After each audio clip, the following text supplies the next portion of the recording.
राधे राधे दोस्तों, स्वागत है आप सभी का आपके अपने परिवार रीजनल सर ऑनलाइन प्लेटफॉर्म पे। दोस्तों, आज की क्लास में अपन कंप्यूटर निर्देशक के अंदर मॉक नंबर 3 की बात करेंगे। थर्ड मॉक नंबर थर्ड के में मैथ के जितने भी क्वेश्चन आए थे उनके सॉल्यूशन को देखेंगे। चलिए शुरुआत करते हैं आज के सेशन की और देखते हैं क्या क्वेश्चन था और क्या उनका सही सॉल्यूशन है। क्वेश्चन नंबर फर्स्ट डीआई का क्वेश्चन है। बढ़िया क्वेश्चन है, बस क्वेश्चन को समझना जरूरी है। समझ जाएंगे तो आसानी से हो जाएगा। क्वेश्चन में क्या कह रहा है कि दी गई तालिका को दो राज्य एक्स और जेड के एक सार्वजनिक परीक्षा में उपस्थित हुए पुरुष और महिला दोनों अभ्यर्थियों की संख्या को दर्शाता है। दो राज्य हैं, एक स्टेट एक्स है और एक स्टेट वाई है। यहाँ पे पुरुष और महिला जो पास हुए हैं लिखा है ना, यहाँ पे सार्वजनिक परीक्षा में उपस्थित हुए हैं, जो परीक्षा देने के लिए उपस्थित हुए हैं उनका डेटा है, तथा परीक्षा में उत्तीर्ण होने वालों का प्रतिशत है। देखो क्या क्या है, तो जो अभ्यर्थी की संख्या है और परीक्षा में उत्तीर्ण होने वाले की क्या है, प्रतिशत को दर्शा रहा है। तालिका का अध्ययन करिए। कुछ मान इसमें दिए हुए नहीं है जिसको डॉट डॉट डॉट से दिखाया गया है, बाकी मान आपको दिए गए हैं और उसके बाद क्वेश्चन का जवाब दीजिए। तो क्वेश्चन में क्या कह रहा है, देखो डीआई में क्या कह रहा है ग्राफ में, सर ये अलग अलग वर्ष है 8, 9, 10, 11 और 12। ये राज्य एक्स है, ये राज्य क्या है, जेड है। स्टेट एक्स है और स्टेट क्या है, जेड है। अब स्टेट एक्स में जो अपीयर्ड हुए हैं, जो बैठने वाले कैंडिडेट हैं, उनकी संख्या आपको दी गई है और जो पास हो गए हैं उनकी संख्या दी गई। लिखा ना परसेंटेज ऑफ क्वालिफाइड, पास का मतलब जो क्वालिफाइड हो गया उनका परसेंटेज दिया है। फिर स्टेट जेड में जितने भी बैठे हैं उनका डेटा दिया है और जितने भी उसमें से क्वालिफाइड हुए हैं उनका डेटा दिया है। ठीक है, अब क्वेश्चन हमारा यहां से शुरू हो रहा है, यहां पे खत्म हो रहा है। क्वेश्चन क्या कह रहा है, उपस्थित होने वाले उम्मीदवार की संख्या राज्य जेड से 2000 राज्य जेड में होता 2008 से 2009 के बीच 100% बढ़ जाती है।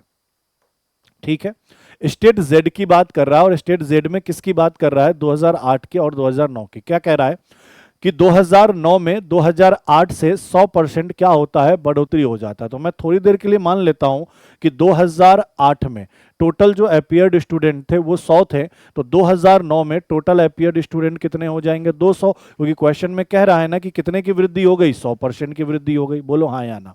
यही तो लिखा है कि 2008 से 2009 के बीच 100% क्या हो गई, बढ़ गई। तो स्टेट जेड में नंबर ऑफ जो अपीयर्ड स्टूडेंट है वो 9 में 8 से 100% ज्यादा है। तो मैंने मान लिया कि 8 में 100 है, तो सर 2009 में 100% ज्यादा 200 हो जाएगा। ये कहानी क्लियर है। अब आगे क्या कह रहा है, यदि 2008 और 9 में राज्य जेड में कुल उत्तीर्ण उम्मीदवारों की संख्या मिलाकर कितनी है, 552 है। मतलब 2008 और 9 में जो पास होने वाले हैं ना, ये जैसे ये 70% और 80%, ये दोनों मिलाकर कितने दिए गए हैं, 552 दिए गए हैं। तो आपको बताना है 2009 में राज्य जेड में उपस्थित होने वाले उम्मीदवार की संख्या क्या है। सर इसकी संख्या क्या है ये बतानी है। तो रेशियो में माना, ये तो आपने डेटा मान लिया है, एग्जैक्ट ये वैल्यू क्या है ये आपको बताना है। तो देखो एक एक करके समझो, डायरेक्ट यहीं पे सॉल्व हो जाएगा। मैंने माना है कि 2008 में टोटल अपीयर्ड स्टूडेंट कितने हैं, 100 है, जिसमें से पास कितने हो गए, 70%। तो मैं कह सकता हूं 100 का 70%, 70 पास हो गए। 2009 में टोटल अपीयर्ड स्टूडेंट कितने हैं, 200। 200 का 80% अगर पास होता है तो मैं कह सकता हूं टोटल पास होने वाले 160 है। और क्वेश्चन में कह रहा है कि ये दोनों मिलाकर कितना है, 552 है। तो दोनों को मिला दो, 70 को और 160 को मिला दोगे तो कितना बन जाएगा, तो आपने कहा सर 230 बन जाएगा। और इसी का वैल्यू क्वेश्चन में कितना दे रखा है, 552 दे रखा है। तो एक का वैल्यू क्या आएगा, तो आप कहोगे सर 552 में किसका भाग लगा दे, 230 का। 552 में किसका भाग लगा दे, सर 230 का। सर डायरेक्ट 23 से इसको 10 बार काटते हैं, 23 से इसको काटते हैं। सर 23 का 2 गुना कितना होता है, 46 होता है। सर 55 में से 46 घटाएंगे, 9 बचेगा और उधर 2 बचेगा, 92। तो 23 का कितना गुना ले ले, 4 गुना। मतलब 23 से 552 24 बार में कटेगा, नीचे 10 का भाग और लगा देंगे तो एक का मान क्या आएगा, 2.4। एक का मान अगर 2.4 आया तो रेशियो का मान 2.4। हमसे पूछा कि राज्य जेड में 2009 में उपस्थित होने वालों की संख्या।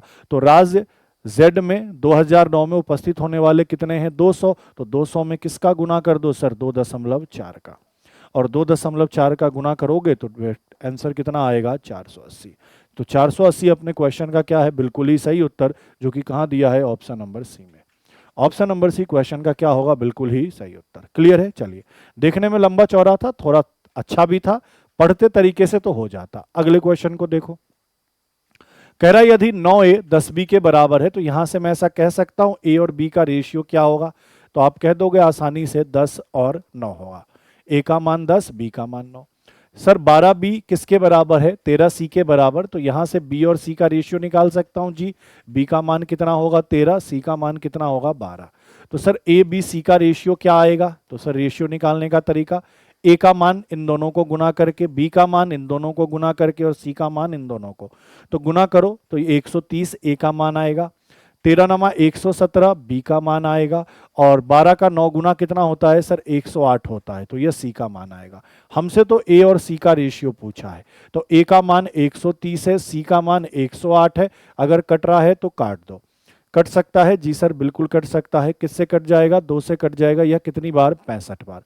2 से कट जाएगा, यह कितनी बार, तो आपने कहा 54 बार। तो 65 रेशियो 54 क्वेश्चन का क्या होगा, बिल्कुल ही सही उत्तर। ऑप्शन नंबर डी क्वेश्चन का क्या है, बिल्कुल ही करेक्ट उत्तर। ठीक है, चलिए अगले को देखिए। कह रहा 25 व्यक्ति किसी कार्य को 60 दिन में पूरा कर सकता है। अब ये वाला लाइन देखो, आपको ये चीज बता रखा है कि सर टोटल कार्य निकालते कैसे हैं, तो जो भी टाइम है उसमें क्षमता का गुना करके या फिर व्यक्तियों की संख्या का गुना करके। तो आपने कहा कि सर टोटल व्यक्ति कितने हैं 25 और कितने दिन में कार्य पूरा कर रहे हैं 60 दिन में, तो मेरे पास जो टोटल वर्क होगा वह कितना होगा 25 गुना 60। तो मैंने कहा 25 गुना 60 कितना आएगा 1500।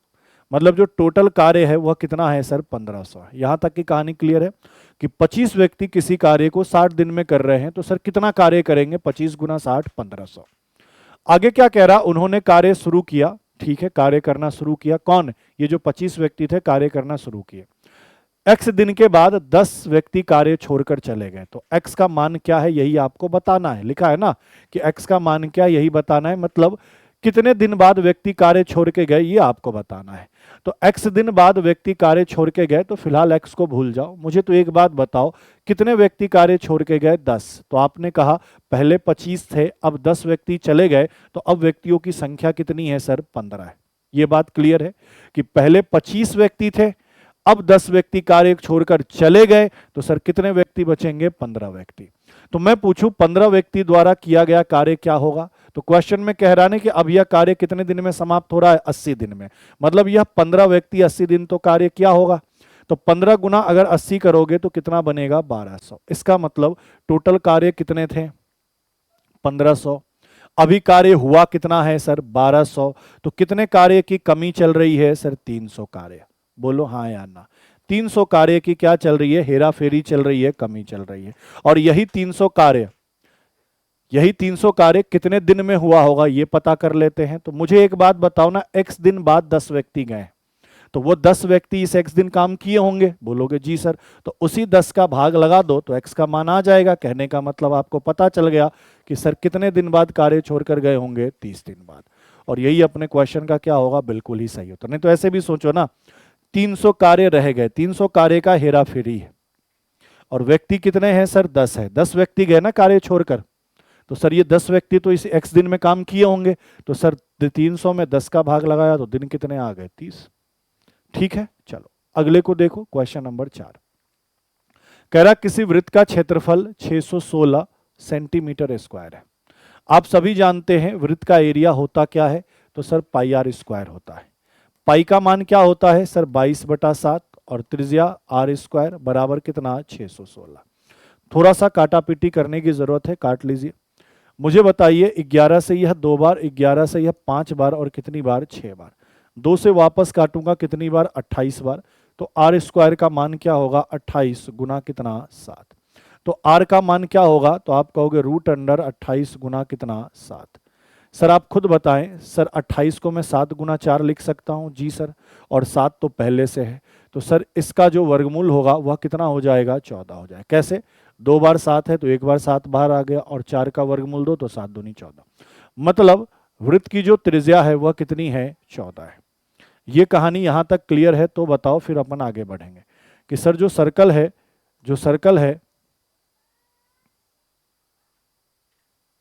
ये जो सर्कल है इसका जो रेडियस है, ये इसका अगर से केंद्र है तो ये इसका क्या है सर रेडियस है। इसका जो रेडियस है वह कितना है 14 है। क्या ये वाली कहानी यहां तक क्लियर है? इसका नाम ए दे दो या बी दे दो, एक्स और वाई दे दो, क्वेश्चन में एक्स और वाई दिया हुआ है। अब आगे क्या कह रहा है, एक जीवा है जिसका नाम क्या है एक्स वाई और वो 10 सेंटीमीटर है, मतलब यहां से यहां तक यह कितना है सर 10 सेंटीमीटर है। ठीक है, ये पूरा वैल्यू यहां से यहां तक 10 है। तो वृत्त के केंद्र से जीवा पर एक्स वाई तक एक लंबवत दूरी है, तो केंद्र से जीवा पर एक लंबवत दूरी है। ये लंबवत दूरी क्या करेंगे, जीवा को दो बराबर भागों में बांटेंगे। तो सर अगर ये 10 है तो यह और यह कितना हो जाएगा, यह भी 5 और यह भी 5। तो आपको क्या बताना है कि सर लंबवत दूरी ज्ञात करिए, मतलब यही निकालना है भाई, ओडी ही निकालना है। तो निकाल लो ना, ओडी स्क्वायर क्या होगा। तो आप यही तो कहोगे सर ये कर्ण है, ये आधार है, ये लंब है, तो लंब ही तो निकालना है। तो कर्ण स्क्वायर में से आधार स्क्वायर, मतलब 14 के स्क्वायर में से 5 का स्क्वायर घटाओ। सर 14 का स्क्वायर 196 होगा, 5 का स्क्वायर 25 होगा, घटाएंगे तो 171 आएगा। तो मैं पूछूं ओडी का मान क्या होगा, तो √171 सेंटीमीटर। यही अपने क्वेश्चन का क्या होगा, बिल्कुल ही सही उत्तर। ऑप्शन नंबर ए क्वेश्चन का क्या है, बिल्कुल ही करेक्ट उत्तर। ठीक है, अगले को देख लो। क्या कह रहा है, एक खिलाड़ी 20 सेकेंड में 350 मीटर की दौड़ लगाता है तो उसकी गति क्या होगी। साफ साफ है, स्पीड बराबर क्या होता है, चाल बराबर दूरी बटा समय। दूरी कितनी है 350 और समय कितना है 20। तो आपने कहा सर स्पीड कितना होगा 35/2 मीटर प्रति सेकेंड। लेकिन किलोमीटर पर आवर में बदलना है तो आपको क्या करना पड़ेगा, आपको गुना करना पड़ेगा किसका, 18/5 का। 5 से यह वैल्यू 7 बार, 2 से यह वैल्यू 9 बार और 9 सत्ते कितना 63 किलोमीटर पर आवर। सही उत्तर क्या होगा, option number A 63 kilometre per hour. Clear है ना सर, मीटर पर सेकेंड को किलोमीटर पर आवर में बदलना है तो 18/5 का गुना, और किलोमीटर पर आवर को मीटर पर सेकेंड में बदलना है तो 5/18 का गुना। ये पता होना चाहिए। अगले को देखो। अब क्या कह रहा है, सबसे बड़ी दो अंकों की संख्या ज्ञात करें जिससे 219, 365, 511 में भाग लगाएंगे ना तो शेषफल 3, 5 और 7 आना चाहिए। मतलब कह रहा है कि एक ऐसी दो अंकों की सबसे बड़ी संख्या निकालो जिससे इसको काटे तो रिमाइंडर 3 आए, इसमें भाग लगाए तो रिमाइंडर 5 आए, इसमें भाग लगाए तो रिमाइंडर 7 आए। क्लियर है ये बातें। सर पहला 219 है, दूसरा 365 है और तीसरा 511 है, और रिमाइंडर क्या क्या आना चाहिए, पहले केस में 3, दूसरे केस में 5, तीसरे केस में 7। तो आप क्या करो, जितना भी रिमाइंडर आ रहा है उसको घटा लो। 219 में से 3 घटा लो 216, 365 में से 5 घटा लो 360, और 511 में से 7 घटा लो 504, और इसी का क्या निकाल लो एचसीएफ। क्योंकि हमसे कह रहा है ना कि बड़ी से बड़ी संख्या निकालो, तो एक ऐसी बड़ी संख्या जो तीनों को काट दे वही तो इसका एचसीएफ होगा। अब बोलोगे सर वो क्या हो सकता है, तो निकालने की क्या जरूरत है, ऑप्शन उठाओ ना, ऑप्शन से देखो। सर अगर क्वेश्चन में हमसे वह बड़ी संख्या पूछ रहा है तो ऑप्शन में भी तो वही दिया होगा। तो सबसे पहले बताओ 63 से ये तीनों नंबर कट रहा है क्या, नहीं, देख के पता चल रहा है कैसे। 63 का पहाड़ा तुम कितनी बार भी पढ़ लो, क्या 216 ला पाओगे, नहीं ला पाओगे ना, बोलोगे जी सर नहीं ला पाएंगे। ठीक है ये बात है। तो सर ये एचसीएफ नहीं होगा मेरा। सर 82 से काट के देख लो, क्या 82 से तीनों कट पा रहा है, नहीं कट पा रहा है। सर 53 से काट के देख लो, 53 से तीनों कट पा रहा है, नहीं कट पा रहा है। तो बचा क्या 72, 72 से काट के देखो। सर ये 72 का तो 5 गुना हो गया, ये 72 का 3 गुना हो गया, और इसको 72 से काट के आप चेक कर लो सर 72 का कितना गुना होगा। तो सर यहाँ इकाई 2 है और यहाँ इकाई कितना है 4 है। तो 2 को 4 बनाने के लिए 2 का पहाड़ा कितनी बार पढ़ना पड़े, तो आपने कहा सर 2 दूनी 4, 2 बार तो जाएगा नहीं, तो 8 बार देखे, 6 बार देखे, कितनी बार देखे 7 बार देखे। 7 दूनी 14, 7 सत्ते 49 और 1 50, 72 से कितनी बार कट जाएगा 7 बार। तो आपने कहा सर ये तीनों 72 से कट रहा है, तो इसका एचसीएफ कितना आया 72। तो इसका मतलब क्या है, 72 ही एक ऐसी बड़ी संख्या है जो इन तीनों को तो पूरा पूरा काट देगा, लेकिन इन तीनों में भाग लगाओगे, जैसे इसमें भाग लगाओ 216 कट के 3 रिमाइंडर दे देगा, इसमें भाग लगाओगे 360 कट के 5 रिमाइंडर दे देगा, इसमें भाग लगाओगे 504 कट के 7 रिमाइंडर दे देगा। तो आंसर कितना होगा 72। ठीक है, चलो अगले को देखो। क्वेश्चन नंबर 7 कह रहा है उसकी कुल मासिक आय में से एक महिला 50% घरेलू खर्च पर, मतलब उसकी जितनी भी इनकम है ना उसमें से 50% घरेलू खर्च पर, 20% बचत पर खर्च करती है। आगे कह रहा है शेष राशि अन्य मदों पर खर्च करती है। तो उसकी आय का कितने % अन्य मदों पर खर्च होता है। तो देखो सीधी सी बात है, इनकम तो 100 ही रहा होगा। खर्चे की बात है तो 50% घरेलू पर, 20% बचत पर खर्च करती है, तो टोटल खर्च कितना कर ली 70। तो बोल रहा अन्य मदों पर कितना खर्च करेगी, यही तो पूछ रहा है, अन्य मदों पर, अन्य मदों पर खर्च। तो आपने कहा सर 100 में से 70 घटा दीजिए, 100 में से 70 घटा दीजिए, कितना 30%। अन्य मदों पर कितना खर्च है, ये तो बहुत आसान है कि 50 और 20 खर्च कर दी, बाकी बचा अन्य पे खर्च कर दी, तो 100 में से 20 घटाया 30, सॉरी 100 में से 70 घटाया 30 आ गया। चलो भाई अगले को देखो, क्या कह रहा है, एक्स माइनस वाई 9 है, एक्स गुना वाई 16 है, तो X square plus Y square. तो हमने पढ़ रखा है ना sir, A square plus B square का फॉर्मूला क्या होता है, ए माइनस बी का होल स्क्वायर। नहीं तो भैया ये देखो ऐसे ये पढ़ा रखा है ना, याद करो। सर अगर मैं ए माइनस बी का होल स्क्वायर लिखूं तो क्या लिख सकता हूं, a square plus B square minus 2ab। तो यहीं से अगर मैं इसका मान निकालना चाहूं, ए स्क्वायर प्लस बी स्क्वायर, तो यही लिखूंगा ना, ए माइनस बी का होल स्क्वायर प्लस 2ab। तो वही चीज कर रहा हूं मैं यहाँ पे कि सर x प्लस वाई का होल स्क्वायर निकालना, तो x माइनस वाई का होल स्क्वायर और प्लस क्या 2ab।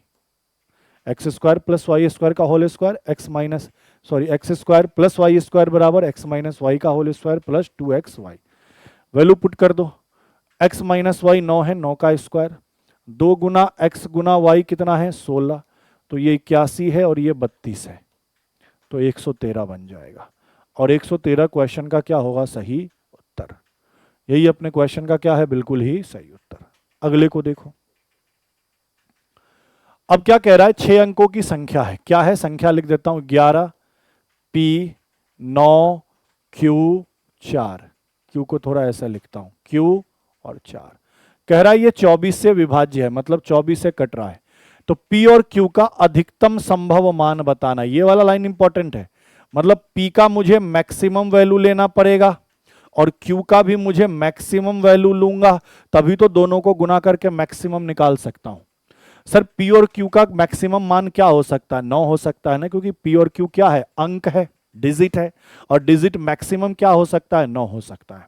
तो हम मैक्सिमम चेक करेंगे सबसे पहले। तो बताओ 24 का डिविजिबिलिटी रूल क्या कहता है कि जो संख्या 8 से कट जाए और 3 से कट जाए वह 24 से कट जाएगा। बोलोगे जी सर, ऐसा नंबर जो 8 से भी कट रहा है, 3 से भी कट रहा है, वो 24 से भी 100% डिविजिबल होगा ही होगा। ठीक है, तो 8 का रूल क्या कहता है, 8 का रूल कहता है कि लास्ट के 3 अंक 8 से कटने चाहिए। तो लास्ट के 3 अंक क्या है, 9Q4, और इसमें 8 का भाग लगना चाहिए।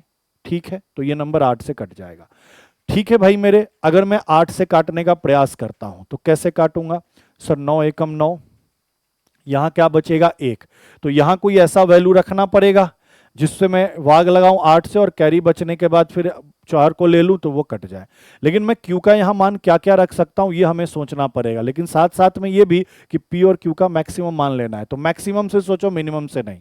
सोच के देखो, अगर मैं Q का मान 9 रखता हूं, क्योंकि मैक्सिमम Q का मान 9 ही हो सकता है, तो मैं काटता हूं 8 से, 9 एकम 9, ये कितना बचा 19, सॉरी 8 एकम 8, ये कितना बचा 19, 8 दूनी 16, कितना बचेगा 3 और 4, 34 कट जाएगा क्या 8 से, नहीं। तो मैक्सिमम वैल्यू 8 नहीं हो सकता, सॉरी 9 नहीं हो सकता। 8 लूंगा तो 8 से काटो एक बार, यह कितना 18, 8 से लूंगा कितनी बार, एक बार, यह कितना सर 18, 18 में 8 का भाग लगाऊंगा, 8 दूनी 16, 8 3 24, जी सर 8 सेट हो रहा है। मतलब Q का मैं मैक्सिमम वैल्यू तो क्या ले लूं, 8 ले लूं। यहां तक कहानी क्लियर, तो ये फिक्स हो गया कि क्या हो गया 8। अब 3 का रूल क्या कहता है, ये सब मिलाकर कटना चाहिए किससे, 3 से। तो सबसे पहले बताओ ये 9 3 से कट रहा है, जी सर, 4 5 और ये 6 3 से कट रहा है, जी सर। अब ये Q क्या है 8 है, तो P का मान मैं क्या लूं कि 3 से कट जाए, तो आप एक नहीं ले लोगे, क्यों नहीं एक लोगे, क्योंकि हमें P का मैक्सिमम वैल्यू निकालना है, तो मैक्सिमम से चेक करेंगे। अगर मान लो P का मान मैं 9 लेता हूं तो 9 और 8 17, 3 से कट रहा है, नहीं, तो 9 नहीं ले सकते। अगर मैं P का मान 8 लेता हूं तो 8 और 8 16, 3 से कट रहा है, नहीं। मैं P का मान 7 लेता हूं तो 8 और 7 15, 8 और 7 15, 15 3 से कट रहा है, जी सर। तो P का मैक्सिमम वैल्यू मैं कितना लूंगा 7। तो P गुना Q का मैक्सिमम वैल्यू कितना होगा, 8 गुना 7, 8 सत्ते कितना 56। क्या बात समझ गए। अगर वही मिनिमम कह रहा होता तो मैं यहां नीचे से चेक करता, 0 1 2 3 ऐसे करके चेक कर लेता। ठीक है ये बात, तो सही उत्तर क्या होगा 56। ठीक है, अगर ये मैक्सिमम नहीं लगाता तो क्वेश्चन नॉर्मल हो जाता, आप समझ जाते आसानी से। मैक्सिमम लगाकर आपको कंफ्यूज कर सकता था वो क्वेश्चन। कह रहा है एक दुकानदार किसी वस्तु को 135 का नुकसान हुआ, किसी वस्तु पर 135 का नुकसान हुआ। एक दुकानदार को किसी वस्तु पर 135 का नुकसान हुआ, लॉस कितने का है? 135 रुपए का लॉस है। नुकसान का प्रतिशत 10 है, मतलब इसी को प्रतिशत में कितना बताया? 10 बताया। तो क्रय मूल्य क्या होगा? क्रय मूल्य अपने आप में 100 होता है, बस हो गया। 100 का मान कितना? 135 बटा 10 गुना कितना? 100। 0 से 0 काट दीजिए, कितना आएगा? 1350। 1350 क्वेश्चन का क्या है? बिल्कुल ही करेक्ट उत्तर। ठीक है भाई मेरे, चलो अगले को देखो। अब क्या कह रहा है? ये बढ़िया क्वेश्चन है, अच्छा क्वेश्चन है, समझना, कंफ्यूजन हो सकता है पेपर में। क्या कह रहा है? 1800 रुपए की राशि एक निश्चित साधारण ब्याज पर उधार दी गई, ठीक है। 9 महीने बाद 1200 की एक राशि और 1200 की एक और राशि मूल दर की 1.5 गुने ब्याज पर उधार दी गई, ठीक है। एक वर्ष के अंत में ब्याज के रूप में कितना साधारण ब्याज मिला? 144 रुपए। अब कहना क्या चाह रहा है? सुनना। सर ये ब्याज मिल रहा है तो ब्याज निकालते कैसे हैं? तो हम सभी जानते हैं मूलधन दर समय का गुना और बटा 100। समझना क्वेश्चन क्या कह रहा है। शुरू शुरू में मैंने 1800 रुपए उधार लिए, ठीक है। कितने के दर से लिए पता नहीं, मैंने मान लिया 8% की दर से। और कितने साल के लिए? 1 साल के लिए, और बटा 100 कर दिया। तो 1800 पे 1 साल का ब्याज यही मिलेगा क्या? बोलोगे जी सर यही मिलेगा। अब क्या हुआ कहानी कि सर 1800 रुपए तो मैंने उधार ले लिए, 9 महीने तक काम चल रहा है 1800 में। जैसे ही 9 महीना हुआ, 1800 तो मैंने उधार लिए ही थे, अब 1200 और उधार ले लिए। कितने उधार ले लिए? 1200। अब ये जो 1200 उधार लिए ना, पहले जो मैं दर दे रहा था, पहले जो मैं ब्याज दे रहा था उसका 1.5 गुना दूंगा ब्याज। अब तो पहले आर दे रहा था, तो अब कितना दूंगा? आर गुना 1.5 गुना, यही तो ब्याज दूंगा।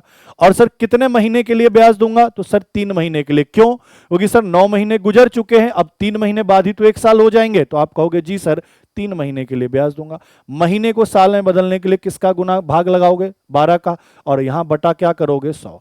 इस तरीके से 1 साल में जो ब्याज देना पड़ा आपको, कितना देना पड़ा? 144। अब हुआ क्या?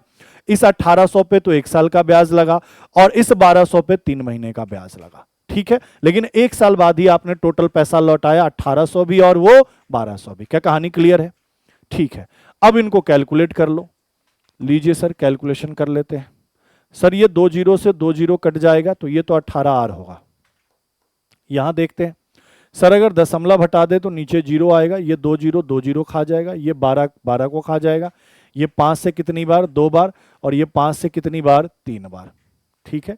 5 से ये 2 बार, 5 से कितनी बार? 3 बार। तो ये 3 तिहाई 9, और ये 3 तिहाई 9 आर। सर 9 में अगर 2 का भाग लगा दूं 4.5 लिख दूं? बोलोगे जी सर 4.5 आर। यही किसके बराबर? 144 के बराबर। इनको जोड़ूंगा तो 22.5 आर किसके बराबर? 144 के बराबर। तो आर का वैल्यू क्या होगा? तो आपने कहा 144 बटा 22.5। दशमलव हटा के ऊपर 0 लगा दो। अब काटा पीटी करना पड़ेगा, ये तो भैया करना ही पड़ेगा। कैसे करें? तो देखो, 5 से कट जाएगा जी सर, कट जाएगा। 5 से कितनी बार? 4 बार, और ये 5 बार। वापस 5 से काटो 2 बार, 8 बार और 8 बार। अब तो नहीं कट रहा डायरेक्ट, तो 45 से ही काट दूं क्या? 8 2 10 2 12, 3 से कट जाएगा। 3 से कितनी बार? 15 बार। 3 से काटो, 3 नमा 27, और फिर कितनी बार? 3 छक 18। अब 15 से डायरेक्ट काट दो। 15 से कैसे? तो 15 छक 90, दशमलव लगाया, 0 बैठेगा, 15 चौका 60। मतलब रेट ऑफ इंटरेस्ट कितना होगा? 6.4। Option number A. ठीक है ना भाई? चलो बढ़ते हैं अगले क्वेश्चन में। ध्यान देना, बहुत गड़बड़ कर सकते हो तुम कि सर 1800 पे पूरे 1 साल का ब्याज लगा, और इस 1200 पे लास्ट के 3 महीने का ब्याज मिलाकर ही 144 मिल रहा होगा 1 साल बाद। चलिए भाई अगले को देखो, 12 को। अब कह रहा है ये जो व्यंजक है उसको सरल करो। तो सबसे पहले ये बताओ, आपको ये वाली बात समझा रखा है कि a का घात n गुना a का घात m है। तो मैं इसको लिख सकता हूं a का घात n प्लस m। आधार समान है, बीच में गुना का चिन्ह है, तो घात को जोड़ सकता हूं, ठीक है। तो यहां पे मैं इसको ऐसा लिख सकता हूं क्या? 4a गुना 4 का पावर 4। इसको ये -5 रहने दिया, इसको मैं ऐसा लिख सकता हूं 4a गुना 4 का पावर 2। बोलोगे जी सर। नीचे सर ये 15 का 15 रहने दो, ये 4a रहने दो, ये 2 का स्क्वायर कितना होगा? 4, और गुना 4 का पावर क्या? a। अब आप गौर करोगे तो सर 4 का पावर ए ऊपर कॉमन निकाला जा सकता है, तो ब्रैकेट के अंदर क्या बचेगा, 4 का घात 4, 4 का घात 4, और यहां क्या बचेगा 5 गुना 4 का स्क्वायर। बोलोगे जी सर। सर नीचे भी 4 का पावर ए कॉमन ले लिया जाए तो यहां क्या बचेगा 15 माइनस कितना 4, तो सर इससे ये वैल्यू कट जाएगा और इनको सरल कर दो। 4 का पावर 4 कितना होगा 256, 4 का स्क्वायर 16, 16 पंचे कितना 80, और नीचे 15 में से 4 घटाओगे कितना 11। तो सर अगर मैं इसको घटा दूं तो ऊपर 176 आएगा, नीचे 11 आएगा, 11 से काट दीजिए, 11 एकम 11 और 11 छक 66। 16 अपने क्वेश्चन का क्या है, बिल्कुल ही सही उत्तर। 16 अपने क्वेश्चन का क्या हो जाएगा, बिल्कुल ही सही उत्तर। क्लियर है भाई। चलो अगले को देखो नेक्स्ट। क्या कह रहा है, पहली 10 अभाज्य संख्या का औसत और 2 अंकों वाली पहली 10 अभाज्य संख्या के औसत के बीच का अंतर क्या होगा। तो बताओ ना, ये चीज तो आपको बता ही रखा है, कितनी बार बता रखा है कि पहली जो 10 अभाज्य संख्या है ना, उनका टोटल मान 129 होता है। ये बात आप हमेशा ध्यान में रखो, नहीं तो भैया दिल लिखो। सर पहली 10 अभाज्य संख्या 2, 3, 5, 7, 11, 13, 17, 19 बोलो, और उसके बाद क्या 23, 1, 2, 3, 4, 5, 6, 4, 5, 6, 7, 8 और ये 9, यही तो होंगी। इनका टोटल करो, इनका टोटल कितना आएगा 129। तो सर औसत क्या आएगा, आपने कहा 129 बटा कितना 10, 12.9। आप चाहो तो जोड़ भी सकते हो, जोड़ लेना 129 आए। कैसे, तो देखो 7, 3, 10 हो गया, ठीक है सर। अगर मैं इनको जोड़ दूं तो सर यह कितना बन जाएगा, तो सर ये 30 बन जाएगा। यह भी कितना बनेगा 30, तो 60, ये 70 हो गया, ठीक है। अब उसके बाद मेरे पास क्या बचा 5 और ये 3 कितना 8, 4, अच्छा एक और आएगा ना, ये कितना आएगा 29। अब ये 10 अभाज्य संख्या हो गया। तो आपने कहा सर ये 4, ये 4 और ये 2 10, तो देखो सर ये 30, ये 30 60, 60 और 10 70, 70 है, और ये कितना है 7 और 23 कितना, तो ये भी 30 बन जाएगा, तो 100 और 29 129। अब कह रहा है कि 2 अंकों वाली पहली 10 अभाज्य संख्या, तो 2 अंकों वाली शुरू कहां से होगी 11 से, तो आप कहोगे सर 11, 13, 17, 19, 4 तो ये, उसके बाद 23, 23 के बाद 29, 6 हो गए। अब 29 के बाद क्या हो सकता है 31, 7, 31 के बाद क्या हो सकता है 37, 8, 37 के बाद क्या हो सकता है 41, 9, और उसके बाद 43, 10, ये 10 है। इनका टोटल कर लो। सर इनका टोटल करेंगे तो कितना आ जाएगा 264 आ जाएगा। सर इनका एवरेज क्या हो जाएगा, तो आपने कहा 264 में 10 का भाग लगा दीजिए 26.4।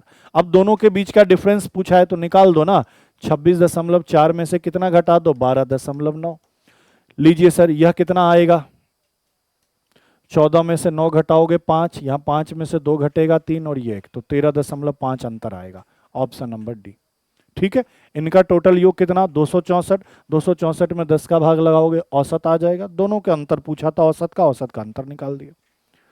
पर ये वाली चीज याद ही रखना डायरेक्ट, क्योंकि मैक्सिमम बार बहुत बार पूछा जा चुका है शुरुआत की 10 अभाज्य संख्या का औसत, तो 129 होता है टोटल, ये दिमाग में रखना।